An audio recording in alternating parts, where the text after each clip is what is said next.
let me just pull up these notes.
All right, this is the ISUPK Wednesday Law class. Also, remember, check out Commanding General Johanna's radio show, which is Monday, 2 a.m. There's also one on Saturday, 2 a.m. That's UK time. We have classes here in the UK. So, lucky, give me 1 second.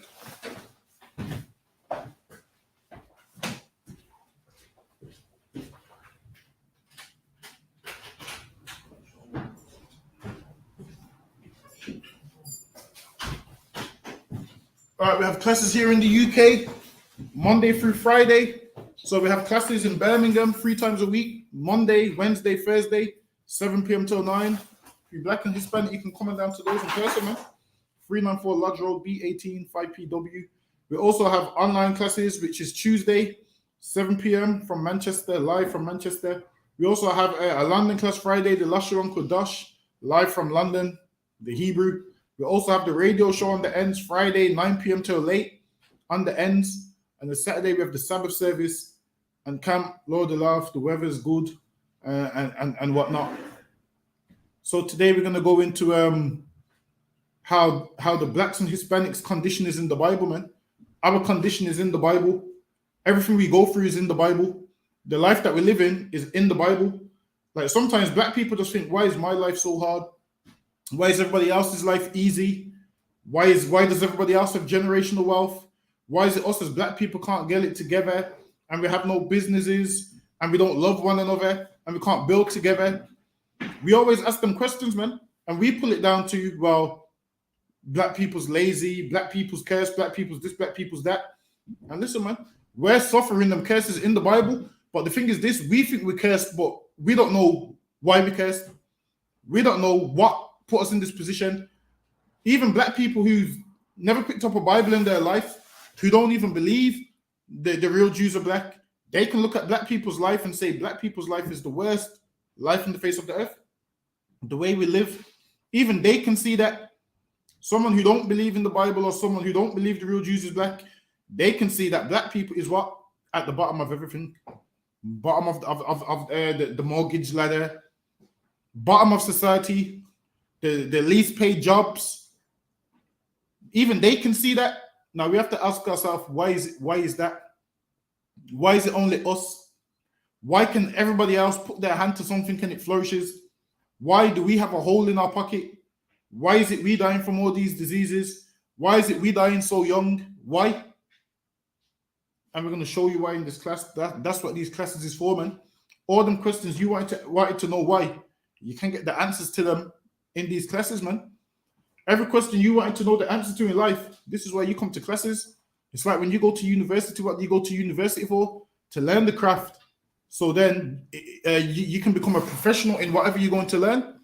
How do you become a professional in the work of the Lord? By coming to school, man. Coming to the school, by learning. That's what you do, man. You come and learn the craft. So now we're going to start off in the book of Deuteronomy, the 28th chapter. So lucky we got Trooper Iran here. Hey, Shalom, you have Shabbat Kafar. Shalom, sir. Ya Bashem, Ya Shabbat. Yeah, Musa and Christ. So yeah, today we're going to find out Why is it black people's on the bottom? Even, all right, if you don't believe in the Bible, guess what? History will show you, man. Archaeology will show you. All these things will show you that black people is at the bottom. Everywhere you go, just imagine this. You go to Brazil, them black people's living the same life that you're living in the UK, man. You go to where Iran is, black people's living the same life that black people is living in the UK. That's right. Rich. So okay, I put that back on the cart. I can't hear the brother. It's on the aux. So everywhere you go, we at the bottom, man, and we will spread out to the four corners of the earth. It says the real children of God will be scattered to the four corners of the earth. And these four corners of the earth, we're living in hell in these four corners, man.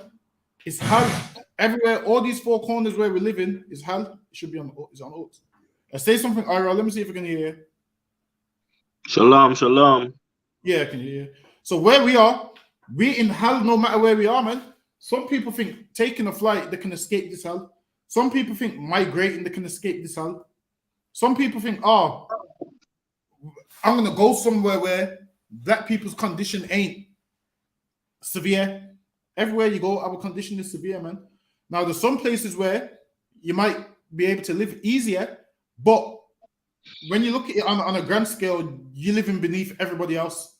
When you look at it on the wider scale, like for instance, brothers come from the Caribbean and think, yo, England, you lot are living good in England. If only they knew how we really was living in England, man. Because we ain't living good in England. It appears that we're living good, but we ain't living good, man. You look on the internet and you see all these opportunities for British citizens, see all these options. It don't apply to black people, man. How do I know? Because we're living out here and we ain't getting none of these opportunities.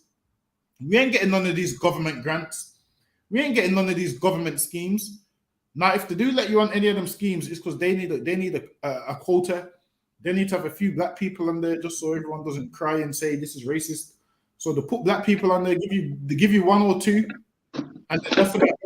But this world hates black people. Like this world hates blacks and Hispanics, man. And that's why your condition is the way it is. Because if this world loved you, you wouldn't be living the way you're living. The way we're living is horrible. We can't rent houses. We can't get loans. We can't get none of these things. But everybody else gets them, man.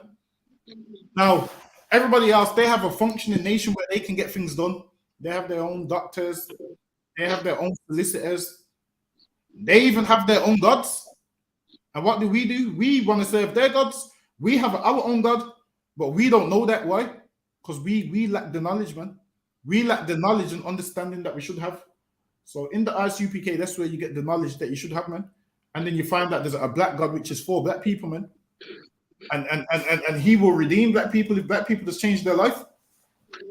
Black people just change their life and stop living like the heathen. Your condition will change. We do all these things, all these meetings, thinking, yeah, we're going to change things. We ain't going to change nothing, man. And the thing is this, you can't have a common goal with someone when you and them don't even believe the same thing, man. You can't have a common goal with someone when you and them have total different moral compasses. Whereas in the ISUPK, we all have the same morals, man. Right. We all abide by the same laws. So I know if I give Qatazar £500, he ain't going to run off with my money. Right. Like all these other false leaders do. You give them your money and they run off with it, man. Why? Because you and them ain't got the same goals. Their goal is to get rich and rob the poor. And how do they get rich? By robbing poor black people. Everybody gets rich that way. You take poor black people's £20, and then thousands of them give you their £20, and then you run off with it, man. And then they're still waiting for signs and waiting for you to come back and give them what you promised. When it don't work that way, man. Right. How do I know? Because I've seen black people rob tons of black people, man, with all these nice words and these nice suits to tell you what you want to hear. And everything they tell you is BS, man. They're doing that so they can rob you and take care of their family and not you. To tell you, yeah, we're going to build schools and communities. I'm yet to see them build schools and communities, man. I'm yet to see them. The only school that I see which has been built is the ISUPK, is the one on 394 Lodge Road, man. Right. That's the only school. Right. That's the only school that I've seen which has been built for black people. Everybody else takes your money and they ain't building nothing with it, man. They're taking your money and they're spending it in strip clubs and on alcohol and on fancy cars and all of them things. They ain't spending your money on bettering black people. Because even in their mind, they think helping black people is a waste of time. So they just tell you what you want to hear, get your money, And they hate black people behind closed doors, man. But they know black people so downtrodden, so hurt, so abused, been so beat up that you tell them anything and they're looking for change. The thing is this, we are looking for change, but we're looking in the wrong places. We're looking in the House of Parliament. We're looking in Buckingham Palace. We're looking in the House of Commons, the House of Windsor. We're looking in these local MPs. They can't change the condition of black people, man. It's us as black people to do what? Put our brick in one day at a time, man. One by one. All of this, our black people don't come together. Everybody that says that, I've not seen them try to come together with us. In the ISUPK, black people come together, man. How you think I met Quatazar, man? Black people coming together. Right. How you think I met Ira? Black people coming together. That's how it works, man. That's right. All these people saying black people don't come together. How about you bring yourself in this school, man? Right. And then someone else will bring themselves in. Someone else will bring themselves in. And then tons of black people will come together. So when they tell you black people don't come together, really, they don't want black people to come together, man. Right. Or they would be in the ISUPK coming together with black people.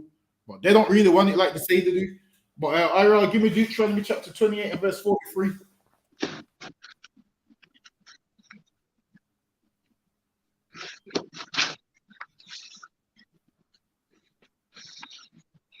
This is the book of Deuteronomy, chapter 28 and verse 33.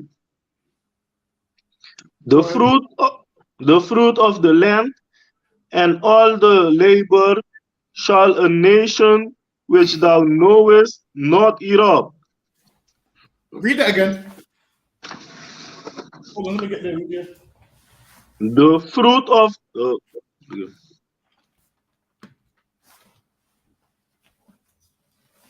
yeah, go ahead.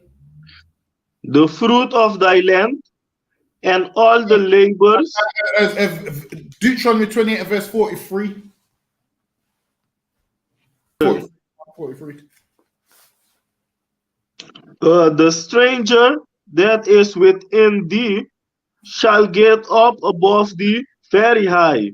The stranger that is within thee shall get above thee very high. And these strangers have gotten very high, man. Meaning if they're high, you're low. Right. How do they get high? By standing on top of you, man. That's right. By paying you minimum wage, by forcing you to work for them, by forcing you to work for free, by forcing you to carry out all the tasks that they don't want to carry out, man. By them being your taskmaster, your manager, your slave master. Listen, man. They've gotten very high. And how did they get high? By oppressing us, by abusing us, right. By stealing from us. That's how they get high. By robbing us blind. They get high that way, man. They get high why? By dumbing us down and belittling us and having us believe, you know what? All you are is a slave, and all you worth is minimum wage. Listen, man. Minimum wage is slavery. Basically, what they're saying is, we're paying you minimum wage because the law states we have to pay you this. But if the law didn't say we have to pay you minimum wage, we would have you work for free. Now, if the law said they can pay you £1 an hour, they would pay you £1 an hour. This is why when minimum wage goes up in April, your wage is going to go up. But really, if that weren't the law, your wage wouldn't be going up, man. Right. Meaning, if they could have you work for free, they would have you work for free. Yes. So I don't understand how someone can be a job's worth on the job when they're on minimum wage, man. You're a job's worth for someone that is only paying you because the law says they have to, which means without that law, you would be working for free, man. Right. That's what you'd be doing. Read on. And who decides that these pay rises goes up? Not us. We don't have no say. We just grateful that the pay rise goes up. We're grateful that what? Minimum wage goes up. Minimum wage, we're probably the only ones on minimum wage, whereas everybody else is above that wage, so it don't really bother them. But us hearing we're getting £9.50 an hour, that's a big thing to a black man. Hearing £9.50, £10 an hour to a black man, that's a big thing, man. Whereas to Esau, they're on like £25 an hour, £23 an hour. Whereas to us, £9.50 an hour, almost £10. And we excited for that, man. Imagine this. We can't wait for April because minimum wage goes up. Which shows how low we are, man. Right. Which shows how low we are and how these other nations is high up. This man that's going to pay you this £9.50 an hour, imagine how much work he's getting out of you if he can pay you that, man. He's getting at least £50 out of you an hour and paying you a little £9 out of it, man. and we think we're going places in this kingdom. We're going nowhere in this kingdom, man. That's right. This kingdom hates the children of God, and that's why it oppresses them. Everywhere you go, all over this earth, this kingdom oppresses the children of God. And the thing is this, the time's coming when we ain't going to be oppressed no more, Right. because we're going to have our kingdom, man. The British Empire ain't going to be able to treat us the way they do. They ain't going to be able to set their police thugs on us and all of the things. They ain't going to be able to beat and abuse us and all of them things. Read on. And thou shalt come down very low. And what? And thou shalt come down very low. Thou shalt come down very low, that we're happy about minimum wage, man. Happy that minimum wage is going up. That's how you know you've come down very low. Thinking you should be dead by the age of 21, thinking if you make it past your 21st birthday, that's a blessing. That should let you know that we've come down very low. Nobody else lives like that, man. Everybody else does what? Goes to university, plans their dreams, and we just trying to stay alive, man. We've become so low that every day we're trying to stay alive while everybody else is living. We're ducking from gunshots, running away from knives. Our life is horrible in this place, man. This ain't the life that the children of God is supposed to be living. The children of God is supposed to be living a life of safety, a life of all their brothers love one another, a life of riches, a good life, brotherhood, all of that. And now we've come down very low, man. And what happens when you become low? It turns you into a savage, man. We've become savages. Why? Because these nations oppress us. And what else is there for us to become? I mean, they tell us we can't become doctors. We can't become lawyers. We can't become none of these big things. So the only thing for us to become is a savage, man. And that's what we become. We become everything that the only options that they leave available to us, which is, a musician, a footballer. That's it, man. People make it like the only things black people can do is become a rapper and get shot. They make out that's the only two things black people can do: get shot by the police and become a rapper. When we can become more than that, man. But we don't serve the Lord, and we live a disgusting lifestyle, which was what shown to us on TV, which they glorify and make us think, yeah, this is the life to live. Meanwhile, they don't let their children live it, but they make us live it.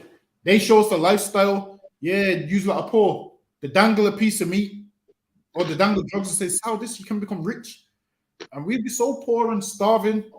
Like, people don't just sell drugs because selling drugs is fun. They don't just do it because, it's cool to do. They do this as a means of survival, man. Why? Because they're so low, they're so broke, and this is a means of survival. So tons of things that we do is for survival purposes because we've come down very low. Read on. Verse 44. He shall lend to thee, and thou shalt not lend to him. He shall what? He shall lend to thee, and thou shalt not lend to him.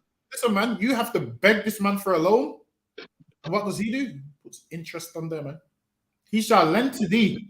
We've come down so low that now we beggars, man. Begging for government assistance, begging for accounts of property, begging for them to help us pay the rent, begging for universal credit. We have to beg for all these things, man. All these crumbs we have to beg for because we've come down very low. So much that we can't fend for ourselves now. We can't survive on our own now. We've come down very low that we have to lend from him. And then you want a loan. This man puts interest on it, man. You want a mortgage. You have to go get a loan from the bank. He shall lend to thee, and thou shalt come down thou shalt not lend to him. Why? Because he's robbed everything off us, man. Everything that could make us money, he's took it away from us. He's took the ability of us for us to even make money, for us to even be self-sufficient. He's took most of that ability away, man. And what does he give us? Go sell some drugs. That way we can keep his prison system running. That way we can keep his police force on the street. That way we can keep his courts open. So they give us those kind of things, man. The options that they give us sends us to jail because it benefits them. Every time we go to jail, it benefits them. They ain't going to give you a way out. Like, they ain't going to give you a way out to go be a doctor, a brain surgeon. Why? Because if you're doing that, you're not going to go to jail. You ain't going to go to jail if you're doing them big jobs. So they take them options away. So they have systematic racism in place. Why? Because if they didn't have that racism in place, what would happen? Tons of black people would be what? In higher positions. So they have to keep that racism in place. So not every black person can be in a high up position because they need their prisons to function. They need their court system to function. Now, if they allowed every black person to get into Oxford University, then the crime rate would drop. So they have to do what? Not allow people with black sounding names to go to Oxford University. Because if you got a black sounding name, they want you to go jail instead. They can't have you in Oxford University getting degrees, getting 2 1s and a first. They can't have that, man. Because their prison system needs to be run. We just think racism is someone seeing us in the street and saying, hey, nigga. It's deeper than that, man. The systematic racism. There's all types of racism, man. And they do it in every way. When the Bible talks about spiritual wickedness in high places, that's what they do, man. They say, okay, don't allow all these black people into the university because our prisons need offenders. We need offenders in our prisons. Don't let all these black people into the university. Why? Because we don't want them to go and set up black businesses. We don't want to lose our grip on them. Let's teach them that forget going to school, go and sell drugs, because we don't want them educated. Because if they sell drugs, guess where they will end up? In prison, man. If they're educated, guess where they will end up? In the jobs which we want for white people. We can't have them in them jobs. But the jobs that they can have is jobs that is too filthy for us to do. They can work in Burger King. They can work in McDonald's. They can be a cleaner. Give them low-paid jobs. That way, they're going to live from wage to wage. Hold on, and then they say, hold on, what's the living wage? And then they work it out. Okay, then. Now, if they get paid this much a month, their bills is this much a month, they can never leave us. We will always have our grip on them. Why?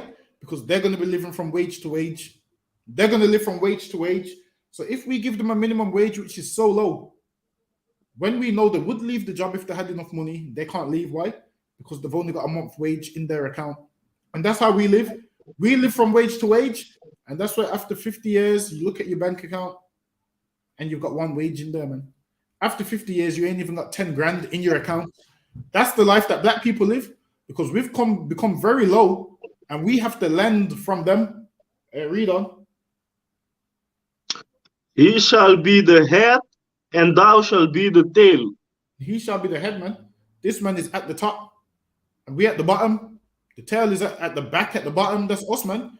We push to the back and we at the bottom because we're the tail and he's the head, meaning he's in charge. He speaks and decides what happens. He decides what's allowed and what's not allowed. He makes these rules and all of these things. And what do? He's the head and you just follow, man. Where the head goes, the tail goes, man. Where he wants to go, you just follow behind. What he says goes. You being the tail, you just follow where the head goes, man. The head's in front and the tail's behind. This man, he's in charge of everything. He owns the banks. He owns basically the whole earth. And you're just the tail. You just go where he tells you to go, man. You be low and be where he tells you to go. While he's high and with his head up in the clouds, you're the tail at the bottom getting dragged through the dirt, man. You're at the bottom getting dragged through all the dirt and the grit in a filthy condition. No one looks back to see if the tail's okay. Why? Because who cares about the tail, man? That's black people. You're just getting dragged through the dirt. Meanwhile, this man's walking with his head in the clouds, living good, life of luxury, and you're just the tail being dragged through the dirt. That's black people's life. Our life is being dragged through the dirt, man. And then you die. You work your whole life being dragged through. You live your whole life being dragged through the dirt, and then you die. And that's what black people think their purpose in life is. But it's not, man. Your purpose in life is to serve the Lord, man. That's your purpose in life. To come and serve and give your life some meaning. Because if you keep listening to this man, your life will never have meaning. And your whole life will be just to get dragged through the dirt and then die. That'll be your whole life. Just get dragged through the dirt, work for minimum wage, be a good slave, be oppressed and depressed, be called a nigger every day up until the day you die. Whereas the Lord wants more for your life than that, man. But black people don't know that. Why? Because of the Christian church. The Christian church has lied to you and bamboozled you. Have you believing that God don't want more for your life than that? Have you believing that a black man's life is worth nothing? When a black man's life is worth everything, man. A black man and woman's life is worth everything, man. But we don't believe that. We hold such minimal worth for a black life. That's why we go out and kill our own people. And oppression makes us do that. This oppression that this man has us under makes us do all of that. Read on. Moreover, all these curses shall come upon thee, and shall pursue. All these what? All these curses shall come upon thee. All these curses shall come upon thee. And this is the reason why we're going through these curses, man. Because we didn't serve God. It tells you that in the 15th chapter, Deuteronomy 28 and 15, we didn't serve the Lord with joyfulness. We looked at it like, you know what? I don't want to serve the Lord. I want to go do what the heathens do. I want to be free like the heathens. We wanted to be like the heathens with no father. The thing is, we have a father, man. And when you have a father, your father instills discipline in his children. And we have a father. We can't be like the child next door whose father's not in his life and he can run around and be outside till midnight. And he can go rob who he wants and do whatever he wants. We can't do that, man. Our father's raising us to be decent children, man. Our father's raising us to be righteous children. And when you don't do that, there's punishments, man. And your punishments is what? Being in the ghetto. Your punishments is what? Being in jail. Your punishments is what? Being in England when you should be in the land of Israel on a hammock somewhere. These are our punishments for disobeying our father, man. Our father has rules and laws. And he ain't like your mother where you're going to twist his arm and say, oh, cry tears and say, I'm not going to do it again, this and that. Listen, man. What you need to do is repent and truly mean it. Repent means to change. That's what we need in our life. Change, man. Black people need change. And this is why black men is out their mind smoking weed. Why? Because they know they need change, but they don't know how to go about it. This is why black people are self-harming, taking drugs. Why? Because they want change, but they don't know how to go about it. The reason they don't know how to go about it is why? The Christian church ain't teaching nothing. The Christian church ain't teaching you how to change. We all grew up in church and didn't know how to change our life. They just pardoned our transgressions. Our transgressions is just pardoned by the pastor. He just says, you know what? Just pray. He don't teach you how to truly change. Oh, just pray. Oh, God sees you trying to change, so it's okay, it's acceptable. And then he just makes you think, okay then, well, my lifestyle's okay, I don't need to truly change. Whereas we're supposed to look in the mirror, man, and feel filthy. We're supposed to look in the mirror, look at ourselves in the mirror and say, I'm a disgusting sinner, man. And if I keep living like this, I'm going to die. If I keep living like this, some harm is going to come my way. This ain't how I'm supposed to be living. I need to change and be a better person. I need to fix up, man. I need to change and be a better person. This man in the mirror, man, is disgusting. And I don't want to be this man who is in the mirror. So what do? Come in here and learn how to be born again, man. Right. You no longer have to be that man in the mirror. Right. You don't have to be that dirty man in the mirror no more. You don't have to be that homosexual no more. You don't have to be that whore no more. You could make that change today, man. Right. It starts with you just looking in the mirror and saying, my lifestyle is disgusting and it needs changing. Now, if you love your disgusting lifestyle, then obviously you're not going to change. If everyone pardons your disgusting lifestyle, then you're not going to change. Why? Because they're teaching you that your lifestyle's fine. You're doing nothing wrong. It's okay to live how you're living. And they have you keep living that disgusting lifestyle. That's what the church do. You will know something's wrong. In your spirit, you know something's wrong because you're feeling a certain type of way. And then the pastor does what? Just restores you back to your wickedness. He gives you hope. Go ahead. The pastor will have you thinking that it's no such a big deal because when you die, then is when you can go to heaven anyway. Mm-hmm. And they teach you that, listen, do whatever you want. Jesus Christ died for our sins. You can't be perfect. I mean, we all got shortcomings. We all got flaws. And then you just go home and it's on your mind and you're saying, you know what? Yeah, man, we all got flaws. That's what a sinner does, man. Tries to justify his sins. We all have flaws. If you have flaws, you better change them flaws, man. You better get rid of them flaws. Don't try and justify your sins and be like, you know what? Well, I'm too weak to change. The thing is this, you don't want to change. Because if you did want to change, you know where the ISUPK is at, man. Right. But you don't phone the school for council because you don't want to change.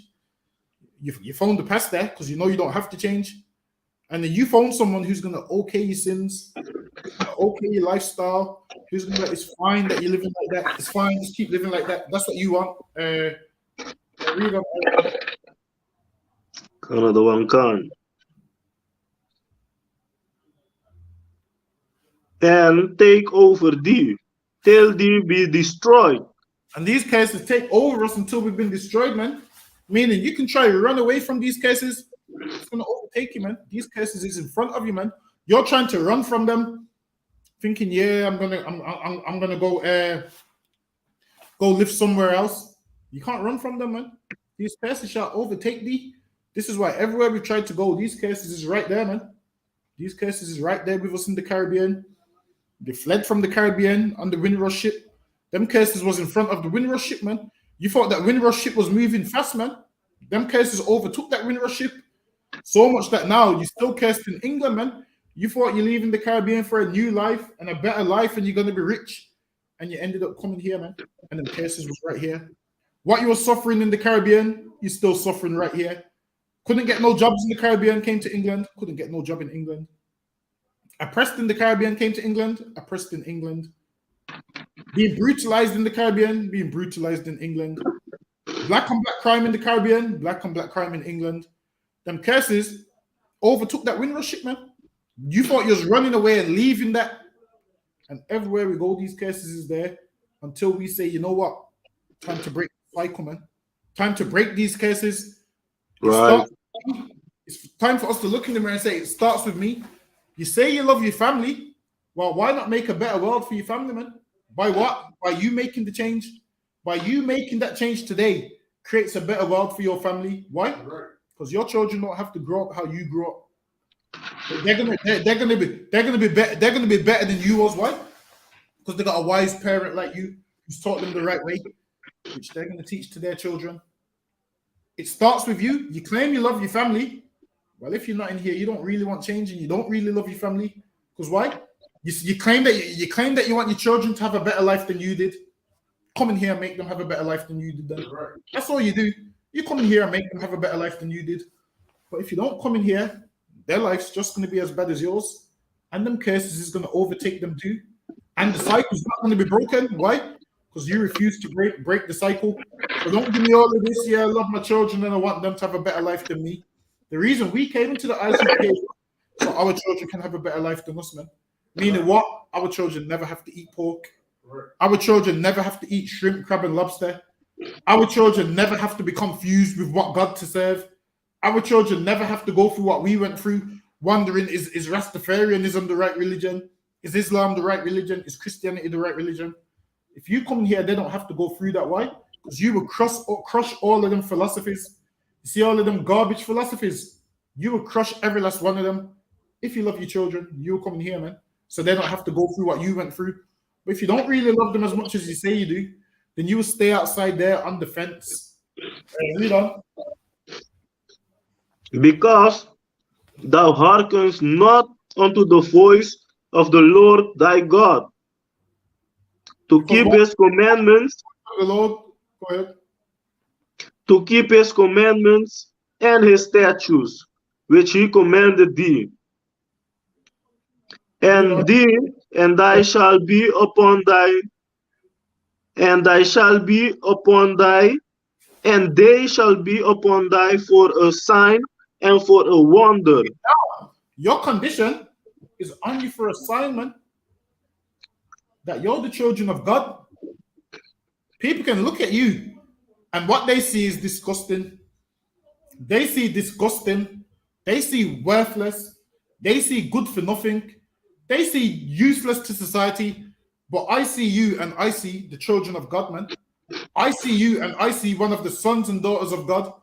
I see you and say, these people ain't going to be in this condition forever, man. These people, they're low right now, but these is the children of God. And one day God's going to come and save his people from these oppressors, man. He's going to redeem his people from these oppressors. He's going to save his people and destroy those oppressing us. That's what I see, man. I see these people what? Need help, man. Everybody else sees these people's poor and useless. What I see is these people need help, man. Everybody else sees these people is disgusting. These people just murder each other. These people are savages. That's what the rest of the world sees.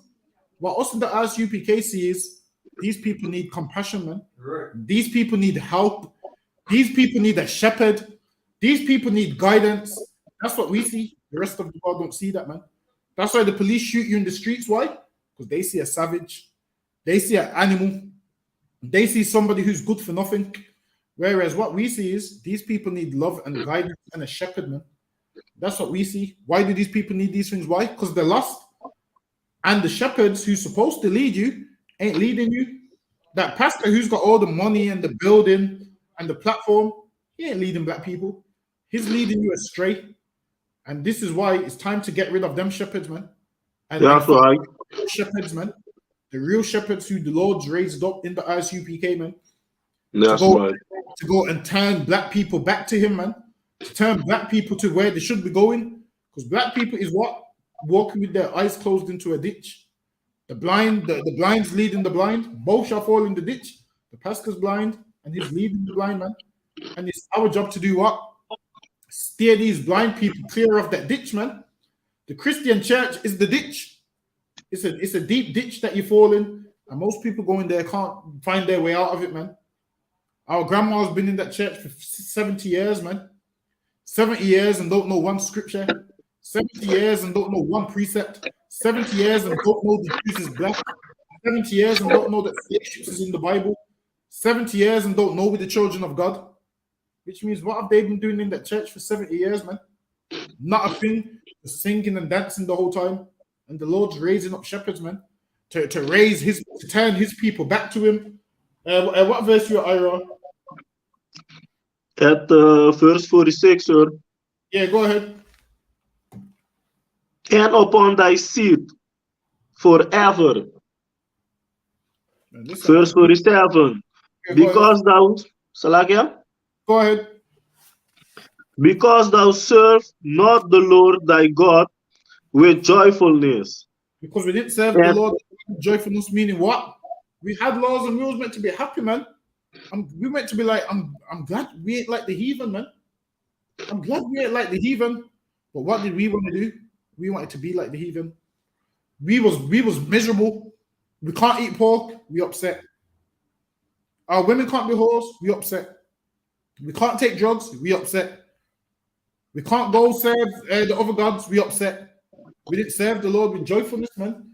We didn't want to do it. We wanted to go do our own thing. We thought the other nations is having fun. We thought their life is fun and our life's just horrible. And we're going to do what they do because we deserve fun. We deserve to be happy. We deserve to, be happy and live life. And we didn't serve the Lord with joyfulness. Read on. And with gladness of heart. And with gladness of mind, man. We done it with like a dark cloud over our head. Like, oh man, I don't want to do this, man. I don't want to do this, but I have to do it. I don't want to do this. And when you think like that, what happens? The time's going to come when you're not going to do it, man. If you ain't in the truth with joyfulness, the time's going to come when you're not going to be in the truth at all. Right. Because you ain't doing it with joyfulness. You're miserable about it. You hate it. But you're just doing it because you know it's the right thing to do. The time's going to come when you're going to want to put your happiness first. And you're going to say, you know what? Forget this ISUPK stuff. I don't want to be at class. I don't want to do this. I don't want to do that. I don't want to teach classes. I don't want to do nothing. I just want to do what I want to do, what makes me happy. And then the time's going to come when you're no longer in the truth. Why? Because you don't want to serve the Lord with joyfulness. You're not happy doing it. You hate it. Because why? You feel like people in the world is having more fun than you. And you want to have the kind of fun that they have. So then before you know it, you already got one foot out the door because your mind's not fully in here. And then before you know it, you're gone with the wind, man. And then one day we're just going to be telling a story about some homosexual that left the truth. Someone's going to say, where's that brother that used to be with you? Like, oh, that homosexual left the truth because he wanted to go have fun. He wanted to go be happy. And guess what, man? You're not going to find happiness. You think you're going to find happiness until you go and then you realize there's no happiness outside of this building, man. You really think a black man smoking weed is happy? He ain't happy, man. Smoking weed is a slow form of suicide. You read the risks on the NHS, how it gives you cancer and it makes you schizophrenic. You think you think them weed smokers ain't read that on the NHS? They know that, man, but they use it as a coping mechanism. And other people think, okay, smoking weed's cool. Nah, man, it's not cool. They're doing it because they're stressed and they don't know how to survive without it because they ain't been given the answers. They ain't been given the right counsel. But in here, you get the answers and the right counsel, man, which helps you defeat them demons. They just give them to their demons everywhere else outside of here. Read on. Another one count. For the abundance of all things, therefore shalt thou serve thine enemies, which the Lord shall send against thee, in hunger and in thirst. And now it says we're serving our enemies, which the Lord shall send against thee, man. These people ain't your friends. They're not your brothers. They're not your lovers or your loved ones. They're your enemies, man. And what does your enemy do? Makes your life harder than it needs to be. And that's what they do to us. We always cry on the news, oh, the racist, the racist. They're your enemy, man. They're supposed to be racist. They're supposed to make your life miserable. By them making your life miserable, common sense would say they're racist, so let me gather with black people. Let me gather with blacks and Hispanics. Because everybody else I'm trying to love is racist towards me. Everybody else who I'm trying to love has me at the bottom. Common sense would say, well, let me go and join the other people who's oppressed. Let me go and join the children of God who's suffering the same things that I'm suffering. That's what common sense would say. But what do? Still trying to love these oppressors, man. When the enemies, you're trying to love them, and every day they show you they hate you. It's like you're trying to hug them, and they're pushing you away, man, and you're still trying to hug them. They don't love you. They hate your guts, man. They hate everything about you, and we still try to love them. We still try to keep peace with them. We still try to make deals with them. We still try to reason with them. We still try to love them, man, and it's just never worked for us. Imagine this. For hundreds of years, we've been loving these people, and the love's never been reciprocated, man. The love's never been given back. You tell me one time when they've ever loved you. You won't find it, not one, man. All throughout history, you find them brutalizing black people, man. You find them throwing you off slave ships. You find them cutting your legs off. You find them beating you to death on the field. There's one thing enslaving a man, but then to torture and kill him because it's fun to you. That's what they did, man. They would torture and kill you because to them it's just a game. It's a nice fun. This is fun to us. Letting killing black people. It's just a game. It's fun. It's a sport. Meanwhile, you're trying to love them, man. When you should be running in the opposite direction. A man like that, you're not supposed to love. Because these people abuse you, have you pick their cotton, and then when you was old, they would just throw you down the ditch. They'd throw you down the ditch to die. You'd end up dying of starvation because they realize, all right, you're old now. You can't work no more. You're just slowing things down and wasting money feeding you. They'll take you on their plantation and they would have a ditch where they would throw you down. And you would sit at the bottom of that ditch at 70, 80 years old. Vultures and everything's half eating you alive until you die. Because why? To feed you cost them too much. To let you retire in peace cost them too much. And they do the same thing today. Retirement age is what 70 to get rid of you because you're slowing them down. They want somebody young and fresh now to just replace you. Same thing they was doing back then. They do it now with the jobs. Retirement, they just make you retire at 70 something because they know you're on death's door if you don't die while on the job. And they will just throw you down the ditch. Imagine that, man. That's somebody's granddad they're doing that too. That's somebody's great granddad they're doing that too. That's somebody's father they're doing that too. But the thing is this, they don't look at black men as fathers. They don't look at black men as granddads. They don't look at black men as anybody's brothers. They just look at black men as, yeah, these people are inferior. Nobody cries for them. Nobody cares about them. Who cares if you kill them? because they're useless to society. That's how they look at you, man. But the Lord looks at you like these is my children, man, and my children are worth something. So the Lord is going to punish the heathen for all that. People always saying, "Oh, you lot are so racist." Listen, man. Racism is enslaving a man because of the color of his skin. That's what racism is. Racism ain't me on the corner talking about black people should come together. That's not racism. That's me getting black people to come together, man. That's me getting all the oppressed brothers and sisters to come together, man, so we can help each other out. But they don't want to let their slaves go, so they say it's racist and we're rebels and we're this and we're that. Imagine a man that didn't want to be a slave that ran away. Back then, they would call him a rebel, put out wanted posters. If you find this man, return him, kill him, or whatever. Or because he don't want to be a slave no more. That's how you know this man is truly the head and we the tail. That we run away for our life, and that's looked at as a bad thing, meaning to say we should just be a slave and live there and die. Read on. And in nakedness and in want of all things. Anything you want, man, you have to go to them in want of all things. Give me a Lamentations chapter 2 and verse 15.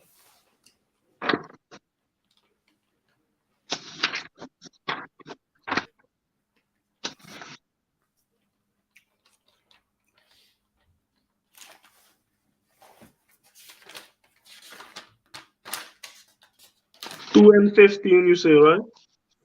Yeah, come Lamentations 2 and verse 15.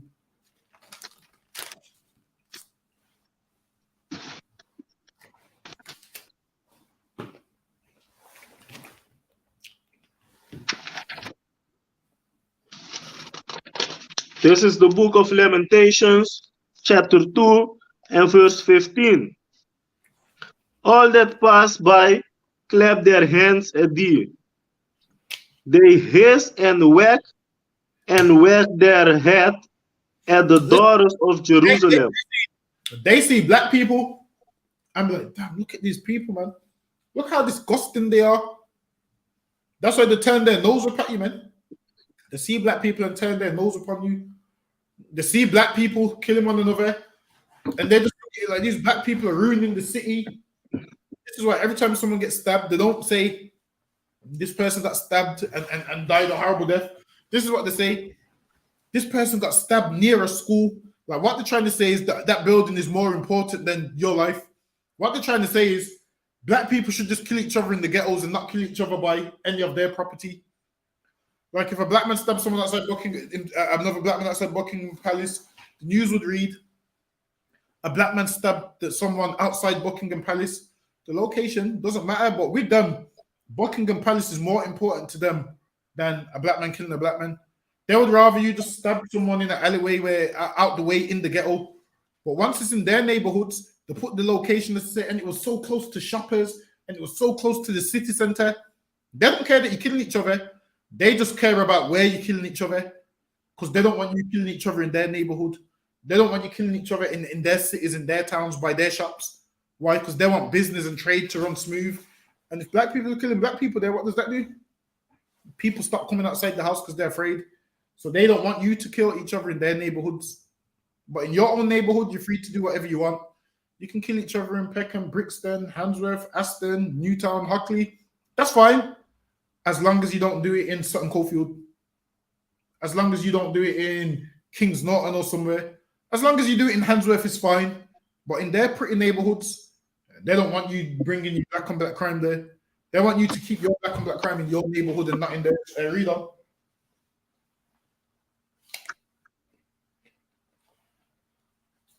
Saying, is this the city that men call the perfection of beauty, the joy of whole earth? Read it again. Saying, is this the city that men call the perfection of beauty, the joy of the whole earth? And listen, man, is this what men call the city of perfection, the joy of the whole earth? Because why? At this time, they knew niggas had it together, man. It was a royal nation, a royal priesthood, and people looked at us like, wow, damn. And then now they're seeing us Is this meant to be the city of perfection? Them killing each other, them taking drugs, them abusing one another, them behaving like this. This is meant to be the city of perfection. To do this to today, man, when you're at camp and say with the children of God, they say you can't be the children of God because look how you lot live. Look how poor you lot are. You lot kill one another. You can't be the children of God. That's basically them saying you can't be the city of perfection. Why? Based on how we're living. The same thing they was doing back then is the same thing they're doing now. Looking at us like we're nothing. Looking at us like we're spit and good for nothing. That's how they look at us. So much that what? A black man's opinion doesn't even matter, man. A black man's thoughts don't even matter. A black man says anything, it goes nowhere. Why? Because a black man can't ever be right. A black man can't do anything right in this kingdom, man. Why? Because they look at us so low. They look at us like we're so disgusting that a black man can't do nothing right in this kingdom. So much that what? Police see black people and pull you over because you could never be the city of perfection. You could never be no priest of the Lord. That's how they look at black people. You could never be a real Jew because they look at you like you're disgusting. They wag their head and say, huh? This could never be the city of perfection. Read on. Verse 16. All thine enemies have opened their mouth against thee. All thine enemies have opened their mouth. All of them's opened their mouth against us. You black people just kill each other. You black people are good for nothing. You black people are lazy. Slavery helped you black people. You that was swinging from trees before we put you in slavery. All these enemies have opened their mouth against us, man. They've all spoke bad about us. They've all spoke these words about us, man. And they're going to have to give an account when Jesus Christ returns, man. When he returns to save black people, man, they're going to have to give an account for all their words that they spoke against us, for how they belittled us, for how they spoke to us like we're nothing, man. That's right. Speaking to princes of the Lord like they're nothing. They need to mind their mouth when they're talking to us, man, because we the children of God. But in their mind, they speak garbage. In their mind, we're just worth minimum wage. We're just worth this £8.91 an hour. Do the job and shut your mouth. And I'm not going to give you no more shifts. Just do the job, shut your mouth. You'll be lucky if I give you a shift next week. That's how they treat us. The day is going to come when they're going to see that you're the children of God. They're going to actually see that you're the sons of the living God, man. And the daughters. They're going to see these things with their own eyes. These same people that open their mouth. These same people that look down upon us. They're going to see Christ coming with his glory, man. With all them angels and the same men that they oppressed. Them same men that they abused. Them same men that they hated, man. Them same men. They're going to see them with Jesus Christ. And they're going to fear for their life, man. The same way we've had to fear for our life for all these years. We've been fearing for our life for all these years, man. We've been fearing for our life for hundreds and hundreds and hundreds of years. The time's coming when we don't need to fear for our life no more, man. The time's coming when they ain't going to be kicking our doors no more and all of those things. The time is coming, man. Read on Ira. Another one answer. They hiss and gnash the teeth. They say, we have swallowed her up. Certainly, this is the day that we look for. And listen, man. You're trying to get help from these oppressors when this is the day that they've looked for, man. They've wanted this day to come. They like having black people in the position that we're in. They've been looking forward to this day. Why? Because if you're not their slaves, they have to do the work themselves. They don't want to wake up and go to McDonald's at 6 a.m. to be making egg McMuffins, man. They'd rather you do that. They look forward to this day where they can sit on top of the earth and stand on top of you while you're on the ground. They can stand on top of you to get some leverage. They look forward to this day, man. They've wanted this day, and this day came for them, and they're enjoying this day. And these are the same people that you think you can go to change your position. They ain't going to change your position, man, because this is the day that they've looked forward to. And they've got their day. But believe you me, man, the black and Hispanic man's day is coming where we're going to spend on them and get some leverage, man. That's right. We're looking forward to. The thing is this, They say to us, how can you lot want slaves? This oppressor wanted slaves and he got slaves, man. And he got slaves and then got what? He got land, he got riches, he got wealth. And then you tell us we have to die to get our riches. We have to die to get our wealth and our land. We want ours right here, man. Right. I don't want to go to some place in the sky. I want my riches right here, man.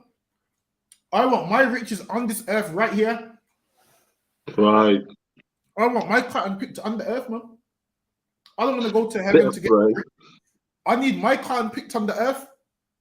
I need my cotton picked under the hot sun, man. I need my cotton picked in the rain and in the snow. I need my cotton picked like that, man.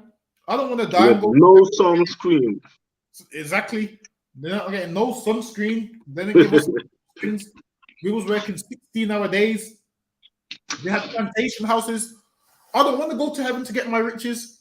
I want to live in a mansion and my plantation houses on my field where they live, man. Where I put chains on them at night. I don't want to go to heaven and get chains in heaven. I want my heaven right here, man. Where I'm gonna go to the shop and get iron chains made, man. I'm gonna weld them iron chains, man. I want to put them chains on them with the key. I don't want to have to die to see that. I want to see it right here, man.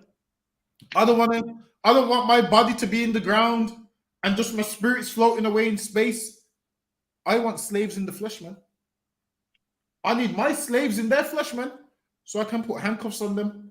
You can't handcuff a spirit, man.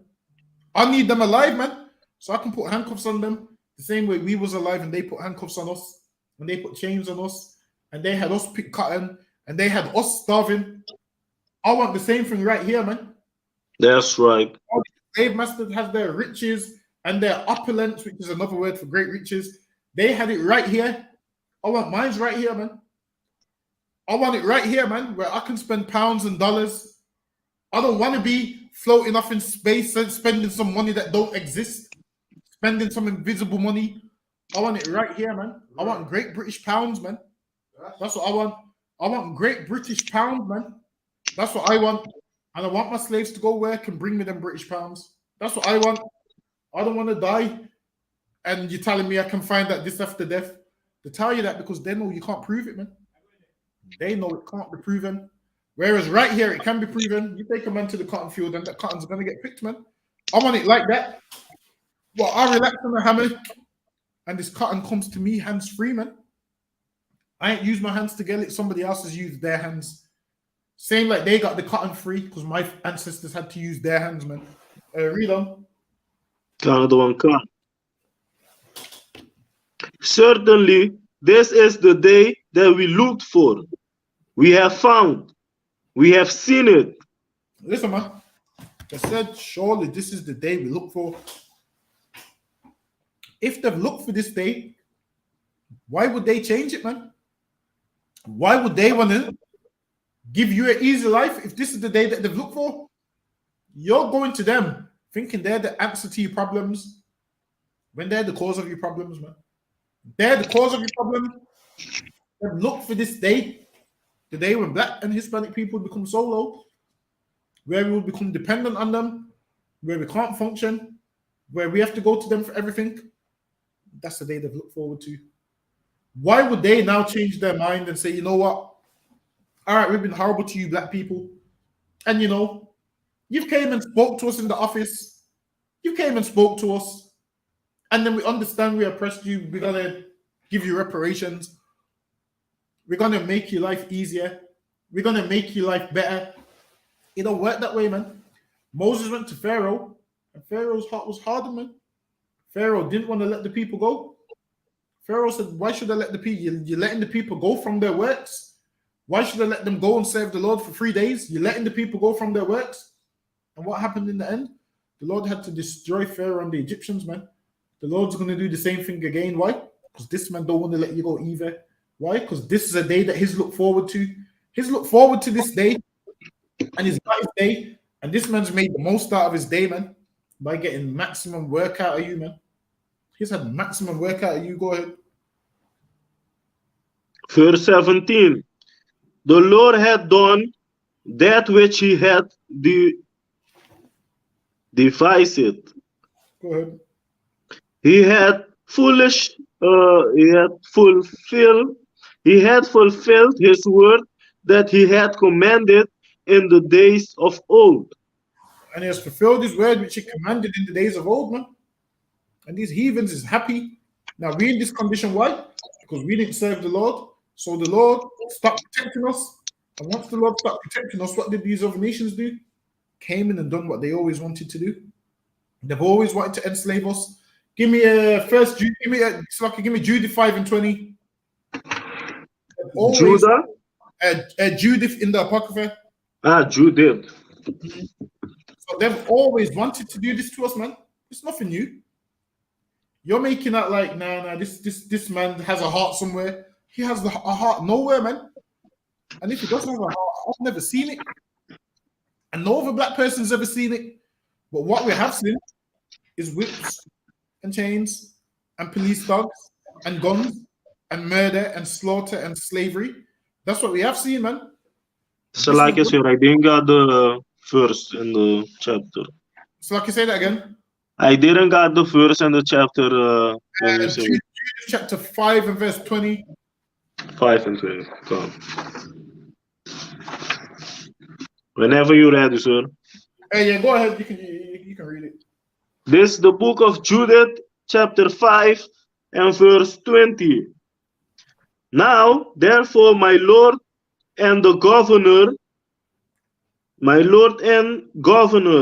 if there be any error in this people, and they sin against their God, let us consider that this shall be their ruin. This shall be their what? Ruin. Sinning against God was black people's ruin, man. That was our ruin. That's where our problems started, man. Sinning against God. And we ain't stopped sinning against God. So our ruin is ongoing. Our destruction is ongoing. Because we keep sinning and sinning and sinning. Read on.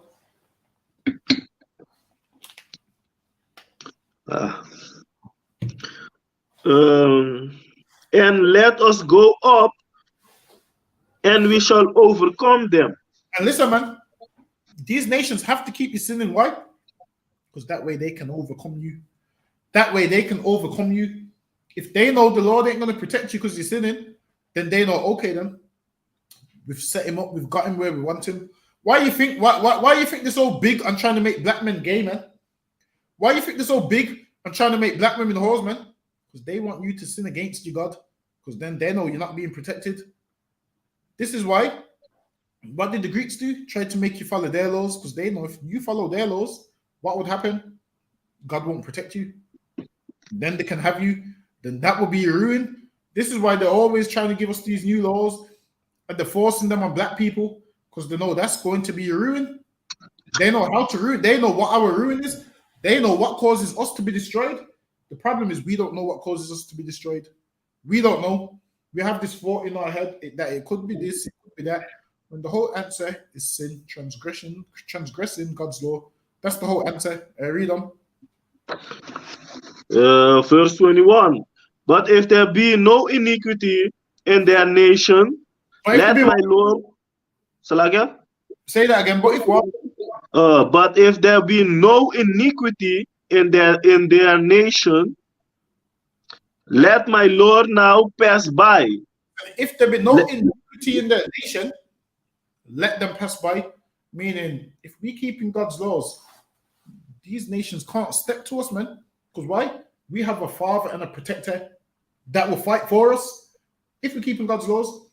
I mean, you want protection and so forth. You better do the right thing, man. Or, so like it, sir. I'm gonna need to go to the bathroom real fast. I'll be back.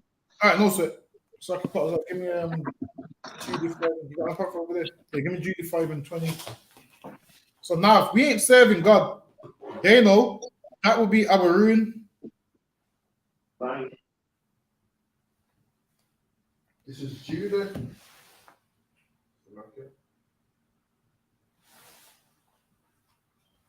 Chapter 5 and verse 20. Now therefore, my Lord and Governor, if there be any error against this people and their sin against their God, let us consider that this shall be their ruin, and let us go up, and we shall overcome them. And they said, let us go up and we shall overcome them, man. Because they know once you're sinning, the Lord ain't with you, and they know they can overcome you that way.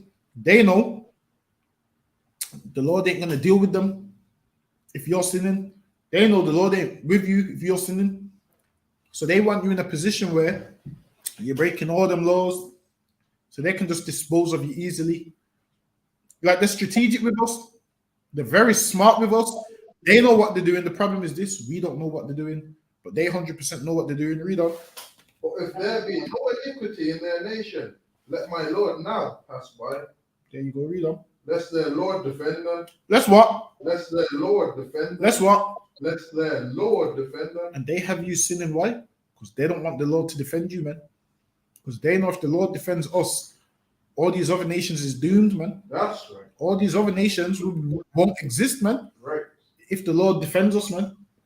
All of them will be wiped out that try to harm us. All of them, man, will be wiped out that try to harm us. So they have to get you to sin before they can make that move. So what do they do? Offer you Allah, offer you Buddha, offer you cigarettes, offer you weed, offer you stuff to sin to the Lord, offer you LGBT. They offer you all of those things, man. Why? Because that will be your ruin. They offer you those things because they know you do those things, the Lord ain't going to be with you. Or is there anyone that got on? And their God before them, and we become a reproach. And we become a what? Reproach before all the world. Reproach before all the earth, man. Meaning what? People that try to be made an example out of. That's lucky, Ira. You got to mute your mic. So they'll be made the example out of, man. These nations will be made the example out of that tried to harm us. Is there anyone that got go? I think that's it, you know. All right, drop that.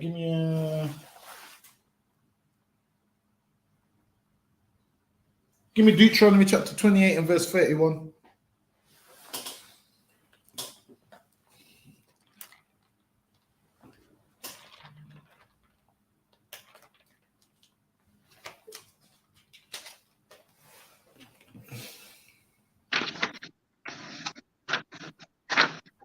$28 and $21, you say, sir?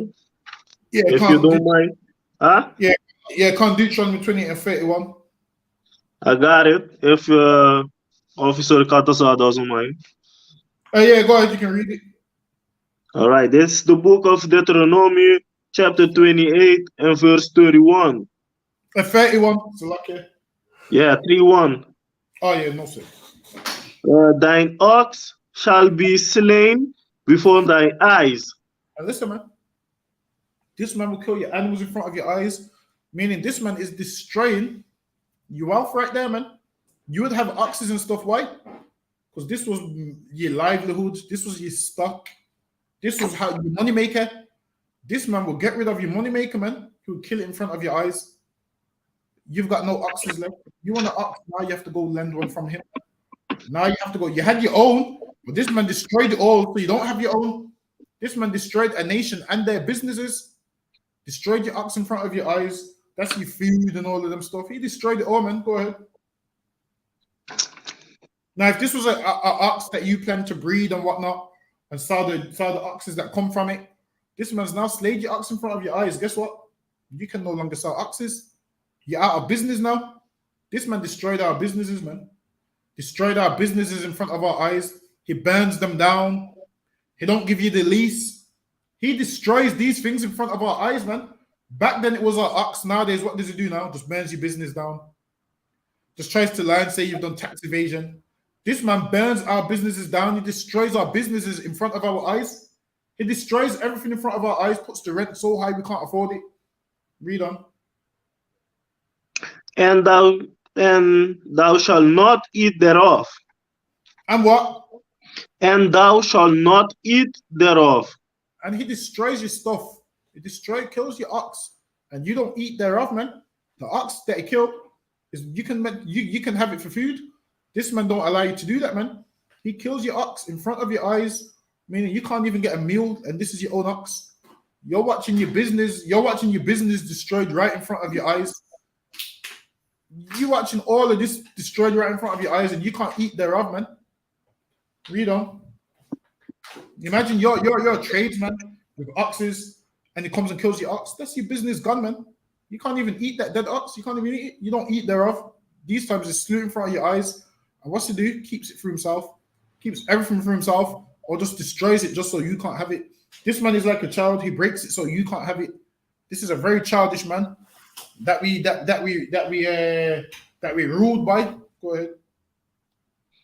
Thine ass shall be violently taken away from before thy face, and shall not be restored to thee.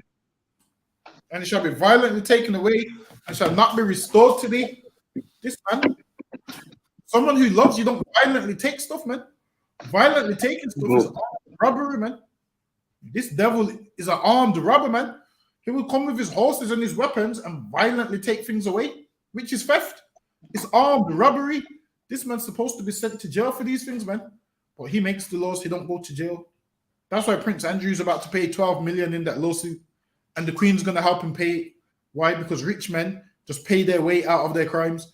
Rich men commit crimes and not go to jail. Why? Because the justice system is flawed. That's why Prince Andrew and the Queen are paying 12 million to the victim of to the victim of who he raped some years ago. Whereas God's system, if you're a rapist, no amount of money, you can't buy your way out of the punishment that you're supposed to receive, man. The Lord ain't blinded by your money and your figures and the decimals and none of that garbage. But in this system, you can pay your way out. Whereas if a poor man commits a crime, he definitely goes to jail. Why? Because he's poor. The Bible says what? Don't be a respecter of persons. But in this world, we've been taught to be a respecter of persons, man. Read on. Thy sheep shall be given unto thine enemies. Thy what? Thy sheep shall be given unto thine enemies. Meaning they take what's yours and they make it theirs. They take what's yours and make it theirs. And that's how they got a head start in life, by enslaving you, man. By enslaving you, taking what was yours and adding it to their stock. Imagine this man had 5 sheep at one stage. Now he's got all of your sheep. He's got 25 sheep. He sells them 20 sheep. He becomes rich. And what do you become? Poor. You ain't making no money because your sheep's been taken. And he's had your sheep for free and made money off them. This man off us, man. This man profits off us by destroying us and by stealing from us and by harming us. And that's all this man ever does. He harms, destroys us, steals from us. Another one comes here. And thou shalt have none to rescue them. And what? And thou shalt have no one to rescue them. There's no 999 for us. We can't phone the police and say this man's violently took away my sheep. We can't phone the police and say this policeman's got his gun aimed at us. We can't phone the police on the police. There's no one to rescue us, man. And this is Black and Hispanic people's life. There's no one to rescue us. Imagine we get harassed by the police. We can't call the police on the police. Imagine that. That's our life in this place, man. There's no one to rescue us. Read that verse again. Another one comes. And thou shalt have no one to rescue them. And they shall have no one to rescue them. And that's us, man. We are people where there's no one to rescue us. And this is why we're going from pillar to post. Help from everybody. This is why we're trying to get help from all these pastors and everyone. And there's no one to rescue us, man. Because this is our life in England under these oppressors.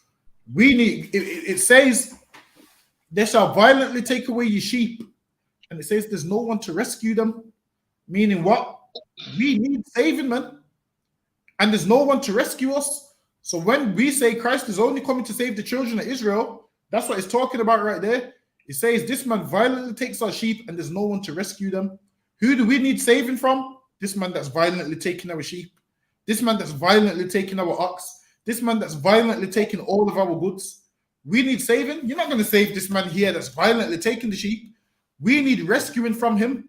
It says here there's no one to rescue them. And this is why we need saving. Why? Because there's no one to rescue us. But Jesus Christ, under the commands of the Most High, is going to come and rescue us, man. Read on. Another one can. Verse 32.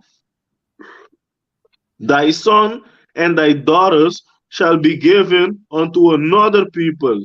This is what we need saving from the people who's taking our sons and daughters and giving them to another people. You think John 3:16 is talking about the whole world? Nah, man. Right here, what we're reading, we need saving from this man mainly, the man who's taking our sons and daughters away. We need saving from him because he's the one taking our sons and daughters away. He's the one causing us harm. It's him we need saving from, man. Don't give me that John 3:16 is for everyone. Listen, man, John 3:16 is for the niggas in Deuteronomy, the 28th chapter, suffering them curses, man. That's right. Is for John 3:16 is only for those people. It ain't for the whole earth. There's a man that's taking our sheep. There's a man that's giving our sons and daughters away. We need rescuing from him. And John 3:16 is about us being saved from him, man.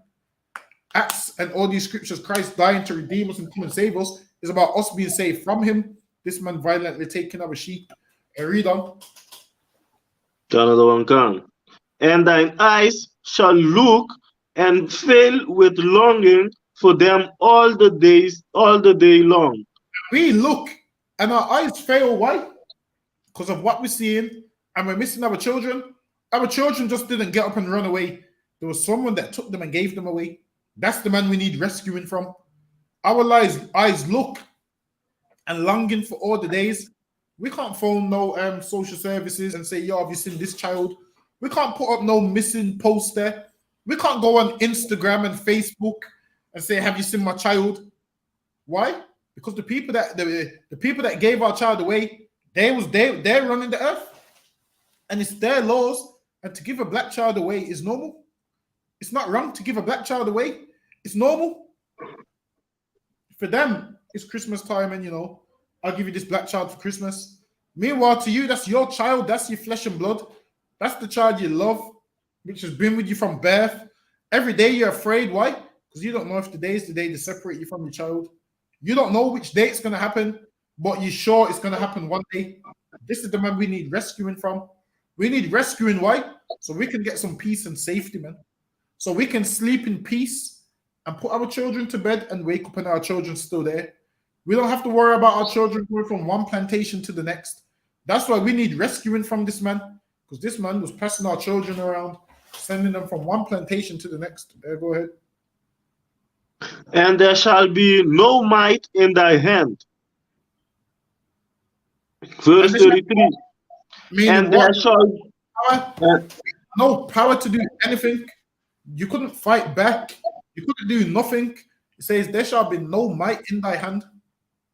Meaning we had no power whatsoever, man. None. All you could do is sit down and long for your children all the days. Just sit down and cry your eyes out. That's all you could do, is sit down and cry your eyes out. There's nothing else you could do apart from sit down and cry. And every time you see a child, is that my child? Every time you see someone, is that my child?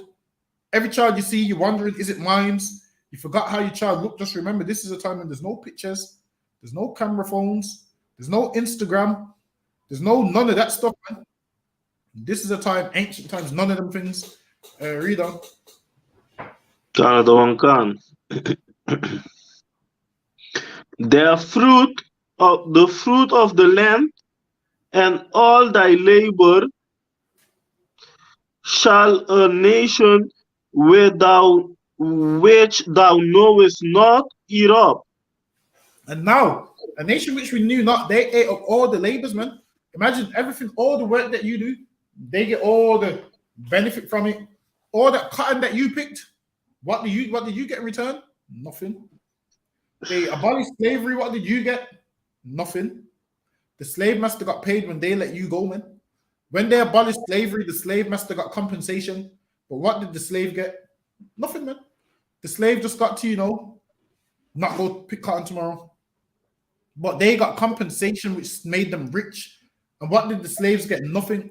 So much that the slaves were begging the slave master, oh, I work for you for this much. I work for you for this much. And then lo and behold, now we have minimum wage, man. And we working for the same slave master for minimum wage. That's what we're doing, man. We're saying we'll pick cotton for you, we'll do this, we'll do that. And lo and behold, we're doing that today, man. Begging them for jobs, handing out our CV. Slave master, I'll do this for you for minimum wage. I'll do that for you for minimum wage. I'll do this for you for minimum wage. And we live in the same type of life that we was living in slavery, man. Only difference is obviously nowadays it's still brutal, but it's less brutal than it was back then. But we're still the slaves of this earth, man. We're still the slaves of this earth, just more in a politically correct way. Obviously, back then they could whip you for not doing the work, cut your legs off, cut your arms off. Obviously, they don't do that no more. They just do what? Dip into your paycheck now. They just take money out of your paycheck now. They just fire you from the job now. They just cut your pay now. That's what they do. But we are still the slaves of this earth. We should never get comfortable thinking thinking we've made it in this place, because we are still the slaves of this earth. Go ahead. And thou shalt be only oppressed and crushed away. And thou shalt be only oppressed and crushed away. Read that again. And thou shalt be only oppressed and crushed away. It says, thou shalt be only oppressed and crushed always, man.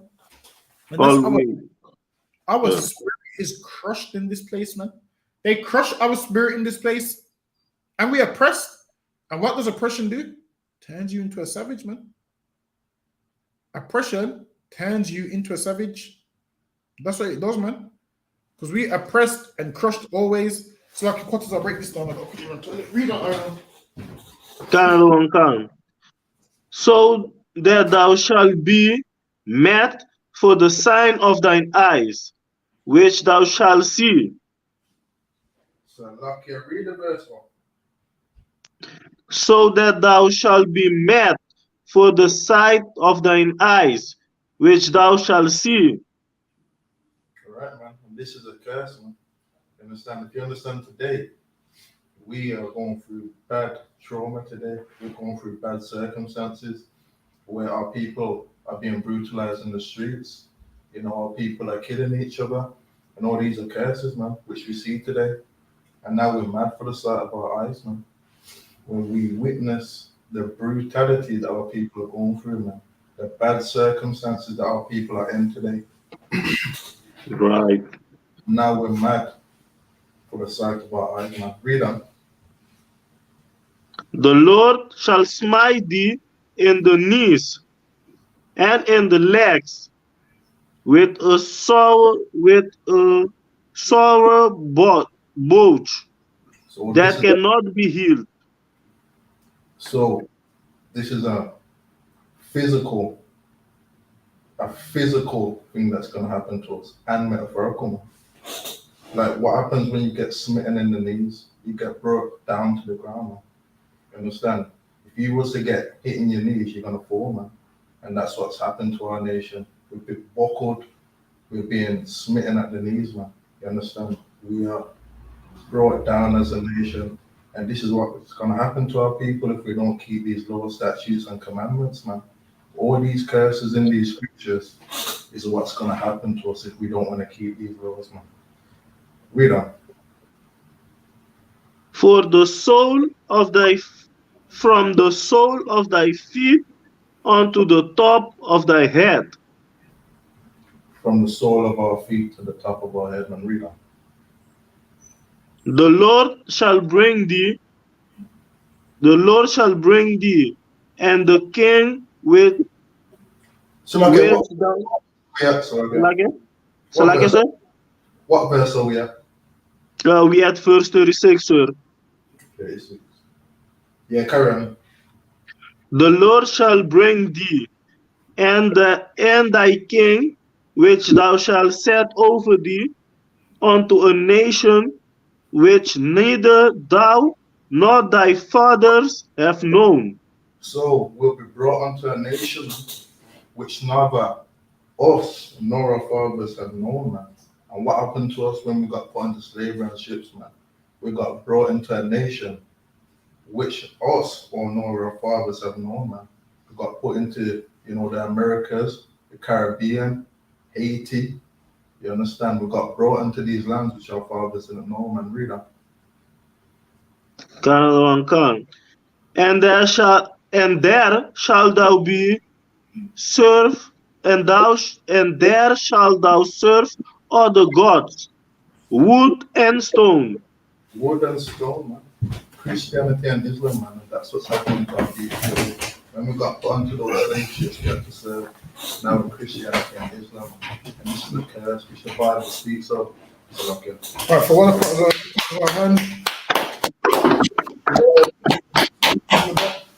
so yeah, man, came into slavery and what? We serving wood and stone. Wood is what? That cross. That stone is what? The Kaaba. The two biggest religions, Christianity and Islam. These are the religions that we follow, man. When you look at where these religions have their biggest followings, you can look it up. Where these religions have their biggest followings, it's in places where we are carried captives. Hold on, let me see if I can find it.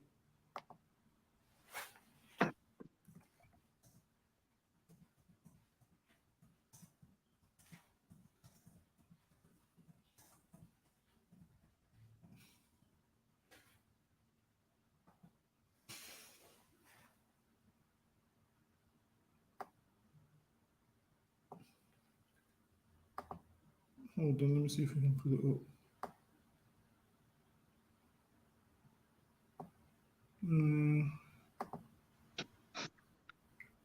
Hold on.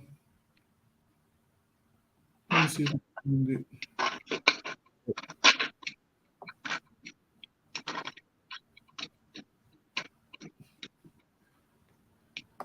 All right, let me share it.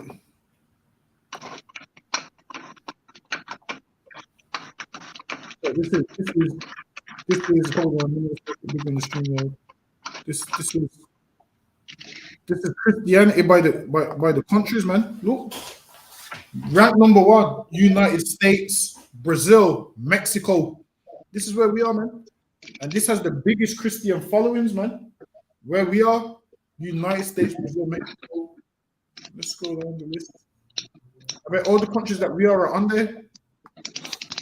Now the ones that ain't on there is because the small countries. So now, obviously, the Caribbean population's only got about what? Well, Jamaica's only got about what, 2 million people, maybe. So that's why they're not on the list. I guarantee you, at least 1.9 million of them is Christian.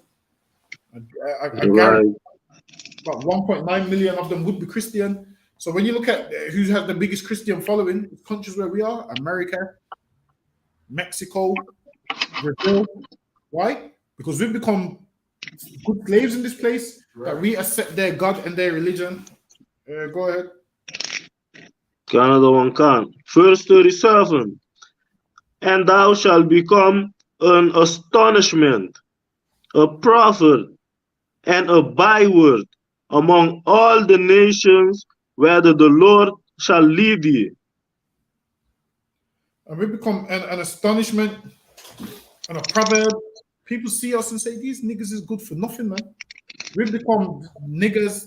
We're synonymous with lazy, synonymous with slaves, synonymous with, they call us monkeys and all of them things. We've become all of them things, man. In this place called England, we've become all of them things. Give me First Maccabees chapter 1 and verse 11.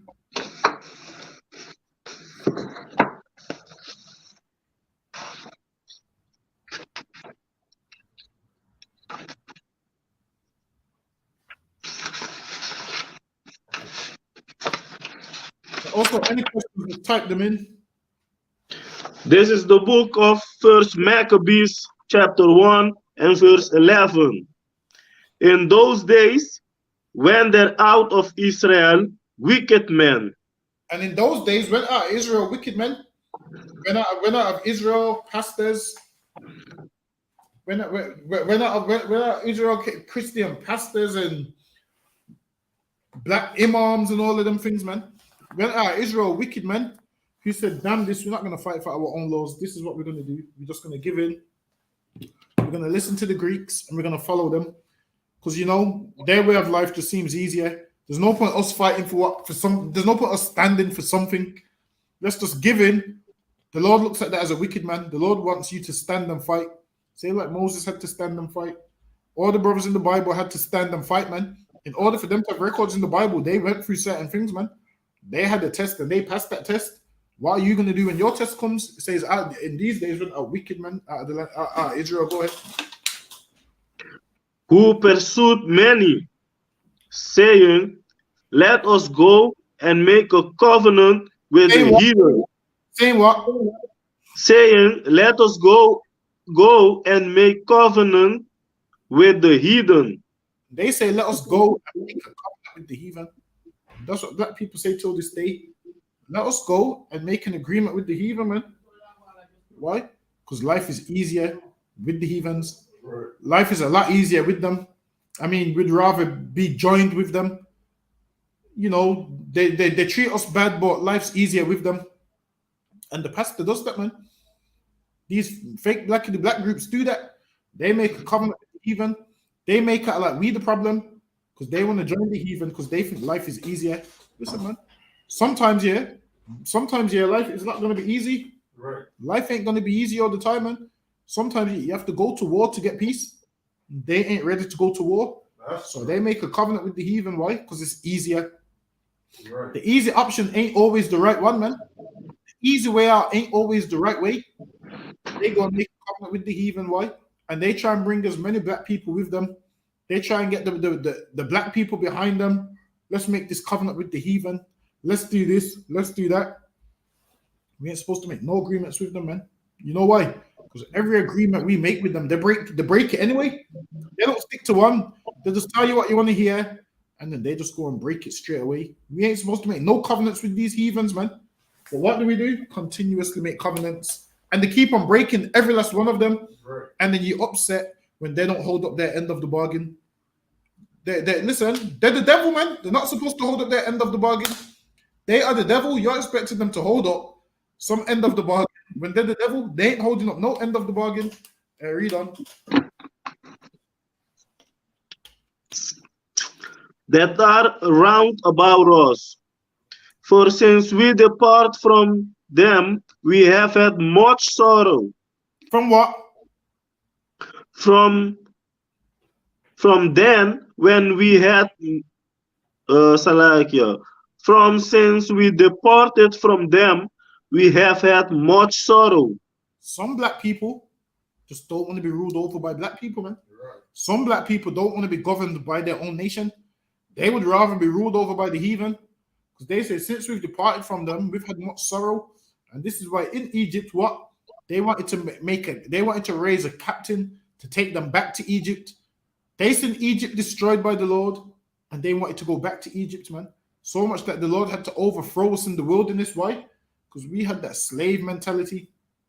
The book of Maccabees, many men from Israel had that slave mentality. Whereas they said, since we've left the heathen, we've had much sorrows, meaning they just wanted to go work for minimum wage, go do their 9 to 5, just wanted to live and die, just wanted to live, get old and die. That's all they wanted for their life. They didn't see more for their life than that. Why? Because they was beat down by the Greeks, man. The Greeks had them believing, look, we've been treating you so bad for so long, they started to believe they was treating them good. Imagine you've been treated bad for so long that this is just normal to you to be treated bad, so much that you want it to continue. Any black man in his right mind would say, this man's the devil, and he ain't treating us good, and I don't want this to continue. So they would join their brothers, man. They didn't want to do that. They wanted to join the Greeks, and they would rather be oppressed. Like, they didn't mind being at the bottom of society. Whereas what does the white man do? He fights to be at the top, man. He don't say, oh, the easy way out, just be under another nation. He fights, man. He puts his life on the line and goes to war.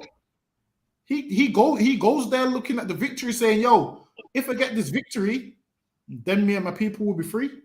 And he goes and gets the victory. But what do? Let's just be slaves. Life's easy being a slave. We've had much sorrow since we left the Greeks. That's what we do. Well, we ain't supposed to do that, man. These heathens don't even do that. They fight for what they want, and they end up winning and going and getting it. But we don't even try to fight. We just say, since we've left the heathen, our life's been hard. We have to fend for ourselves. We would rather be governed by them. The reason why some black people don't want to be governed by black people is why? Because they have the mind of a white man. They're looking at black people how white people look at black people. They're looking at black people like they're good for nothing. They ain't got leadership qualities. Who are they to rule over anyone? And then they look at it like true authority can only come from the oppressor. They look at it like authority can't come from a black man. That's why people look at us in the streets and say, "You are going to be running the earth one day." They can't fathom it. You ain't going to be running the earth. The reason they say that is why? Because they believe that black men don't have no authority, don't deserve no authority. They believe that black men are all weak and shouldn't be in a position of power. That's what they believe, man. But the time's coming when you're looking at position of power, all you're going to see is black and Hispanic men, man. All you're going. That's right. When you're looking at these MPs and whatnot, people who run the earth, all you're going to see is black and Hispanic men, man. The same people that you thought didn't have leadership qualities, the same people that you thought looked too rough and too ghetto and got gold teeth and the too black and they speak slang, the people that you look down upon, man, they're going to be running the earth. Those same people, man. Read on. You don't have to go to the Greeks and this oppressor for their authority, man. Read on. Canada one country. So this device please them well. Device, right? Device. Yeah, device. What's device? Say Device is so this device please them well. What verse you at? I'm at verse 12. Yeah, and that device pleased them. Why? Because they wanted to go back under the Greeks. The device is like the separation. So, like, you read it from read it from verse 11. From the top again. Go ahead, yeah. In those days, that device, it pleased the people well. So, because that device pleased the people, remember, they went to the people and said, "Since we've departed from the heathen, we've had much sorrow." And then they all agreed, "You know what? Since we have left the heathen, we've had much sorrow." That device pleased them, and what did they all do? Rounded themselves up and went to the king to go and get a license to sin. So they went to the king and said, "You know what? Hey, king, since we've left from you, our life's been hard. We want to serve you." So what did they do? They went and rounded up more black people to bring them back into that nonsense philosophy, if you get what I mean. Yeah, I do so. No, Now, it was just the word device that I didn't understand. So yeah, so basically one man, he would be feeling a certain type of way, like, since we've left, man, we've our life's been hard. And then the next man will be thinking it and not saying it. And then when he goes and says it to that man, it pleases him that somebody's thinking how he's thinking. So them two would say, "You know what, that makes sense, man." And then went to the king and went to go and serve the king. Said, "You know what? Me and you are both thinking the same. I was thinking the same thing, but I didn't want to be the first to say it." And then that pleased them that they all thinking that same kind of way. So now they go to this king and then they go get a license to sin. Read on.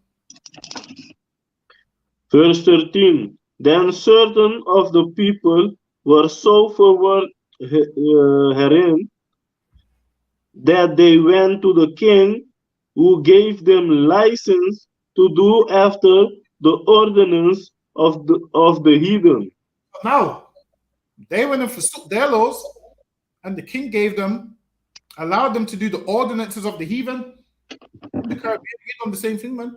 We used to sit down and watch them East Indian practices. We used to sit down and watch them practices. We used to watch, and then one day they gave us this same license to join in their practices. So much that now we've joined in their practices. These Rasta men are shouting "Jah Rastafari," banging drums, which is East Indian culture. They would bang drums and say "Jah." That's what they would say. They would smoke a spliff and say "Kali Jah" and all this nonsense. And that comes from the East Indians who gave them a license to do after the heathen. That's where they would. That's why Rastas do everything the East Indians do. This is why you look at a Sikh man and you look at a Rasta man and they look the same. They wrap their turban the same. They look the same. Why? Because Rastafarianism is nothing but a copy of East Indian religion. That's why they look the same, down to the dreads, down to the weed smoking, down to some of their prayers is the damn same, down to their customs is the same, down to what they eat and what they don't eat. Why? Because they got a license from the East Indians to copy their ordinances. And that's why Rastafarians do everything the East Indians do, banging the But drum. Salaki, sir, Go ahead. if I can recall to ever have seen East Indian Rastaman. You've never seen a what?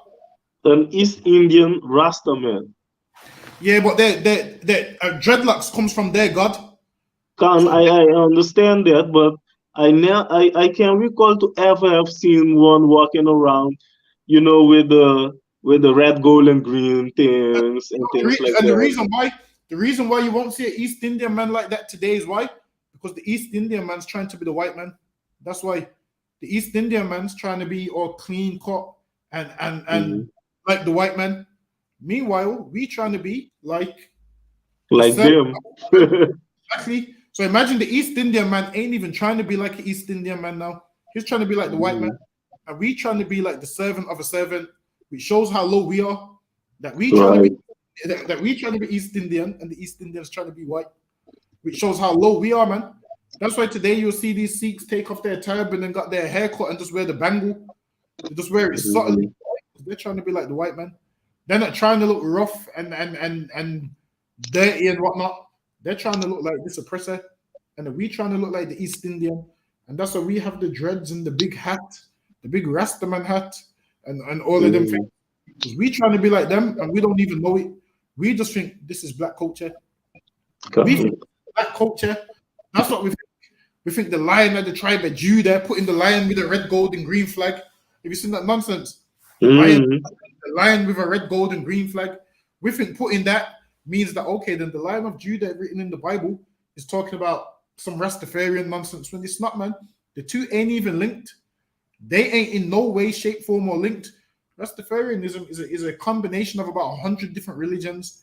The copy the Ethiopians, the copy the East Indians, and then the copy parts of the Bible. They read parts of the Bible and try and adopt it and say, this means this.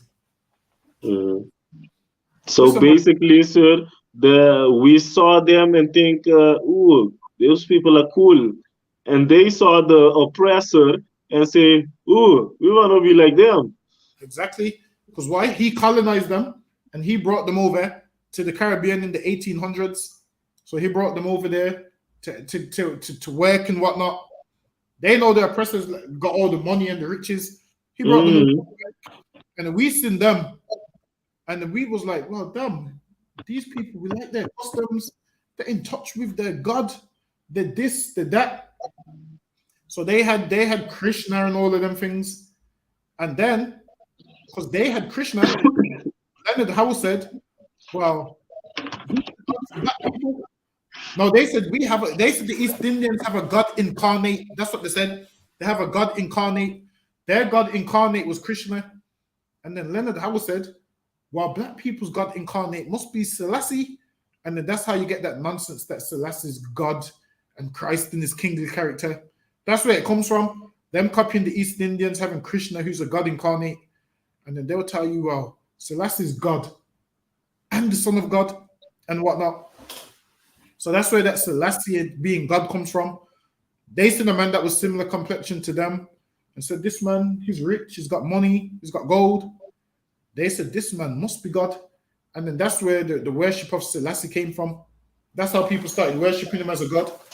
So, like, one quick question again, if I may.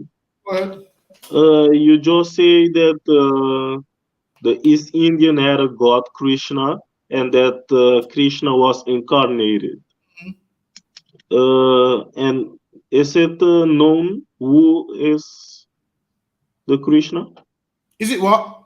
Is it known? So is that or do you know who was the incarnated Krishna? Because that means that there was a person who is actually Krishna, right? He was a man who they worshipped. So like most these gods that people worship started off as men. These men die. They didn't make them gods. So that's what they all do. I call them. It's a man that lived over a period of time. People love them. So when they die, they can't let go. They become a god. Same like Tupac died, he's become what? The god of rap. Michael Jackson's died, he's become what? The god of pop. So they can't let them die, so they now become gods. So that's how most of them make their gods. And then they loved Krishna. And then they said, you know what? Selassie must be black people's Krishna. And then that's how Selassie became a god. Even though the priest that used to work under Selassie, meaning these Ethiopian priests that worked under him, that was directly with him, they will tell you that Selassie is not God. And there's interviews. Selassie says that he's not God. And someone asked him, well, these Jamaicans look up to you, look at you as a God. And Selassie says, I'm not God, I believe in Jesus myself. That's what Selassie says.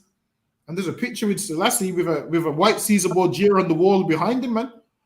There's a picture of Selassie with a white Jesus on the wall, letting you know who Selassie really believes in. Selassie really believes in white Jesus, man. So he knows. He knows he ain't God. He knows this. He knows this, but to get your money, he will just tell you, yeah. And people in Ethiopia, Eritreans, Somalians, Ethiopians, they will tell you Selassie is not God. There's one that I know, and I asked him, I said, yo, so what do they say about Selassie? He said to me, he said, you know what? Everyone over there hates him. He said, everyone over there hates Selassie. He goes, Selassie was a horrible person. Everyone hates him. He goes, he was a coward and this and that. And he said to me, only your people believe Selassie is a God. And this man, that's the same nation as Selassie. He said to me, only your people believe that Selassie is a God. And I said, well, damn, I might have to get this hammer on the ends one day to come and say that. Right. He used to live over there for years, and he was telling me what it's like over there. He said, only your people believe that Selassie is a God. And black people are the only people that believe that. Caribbean people are the only people that believe that. Selassie's own people know he's a God. They will tell you Selassie's garbage. Our people will want to shoot you for you telling them Selassie's garbage.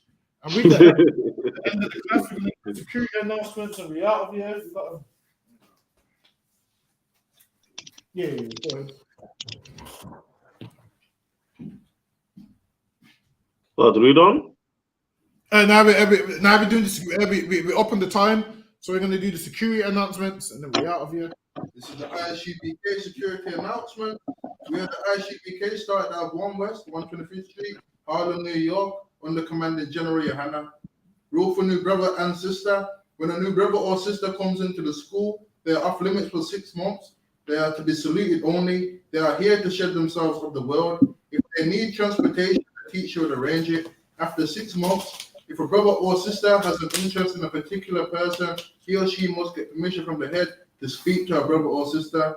There is another 6 months in which the brother and sister will court each other. After this 6 months period, brother and sister will get permission from the head to marry. Tithes, which is a commandment, Numbers chapter 18 and verse 21, Malachi chapter 3 verses 8 to 10, means 10th in Hebrew, Ma'ashara. 10% of any penny of any increase God gives you, give the Treasury Department of teacher, priest fund, not mandatory. Whatsoever amount you would like to give, upcoming holy convocations. The Passover, April 15th.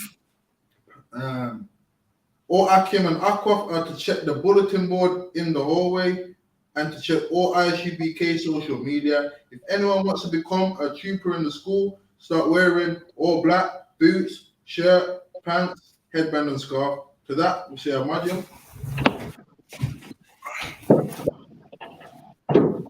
Shabbat, Ahmadiyya, Barak, Yahweh Hashem, Yahweh Hashem, Yahweh Shabbat.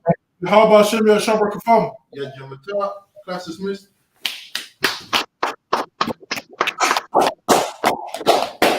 All right, for Wada Ira Shalom Yab Shabra Kafam. No sweat, sir. Salam, Yahweh Hashem, Yahweh Shabbat.